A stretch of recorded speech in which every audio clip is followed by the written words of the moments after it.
If I say the word Kerala, what comes to your mind? You're probably thinking lots of coconut trees by the beach or on the backwaters.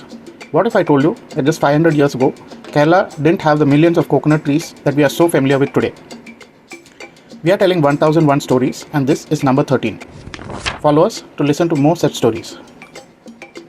Today, Kerala is almost synonymous with coconut trees. It's even in the Kerala tourism logo.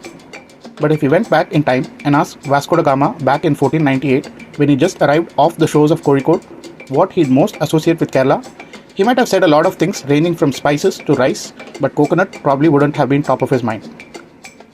The Unnanili Sandesham, a 14th century poem that describes various locations in Kerala, mentions the items traded at Kayamkulam port. Various varieties of rice are mentioned, but not coconut. This is not to say that coconut trees didn't exist. Even the Ramayana mentions the coconut, and several centuries of Indian and Arab sailors had used coir from coconut husk for rigging and cables on their seagoing vessels. But their organized cultivation and the high density proliferation we see today was started by the Portuguese.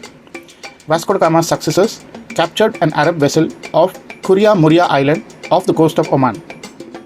After capturing the booty, they noticed the ship's rigging was made of coir. Coir is incredibly flexible and doesn't rot in salt water. Being a country that profited solely off seafaring trade and piracy, the Portuguese immediately noticed this incredibly valuable resource, which they started using for everything from waterproofing their ships to rigging and cordage.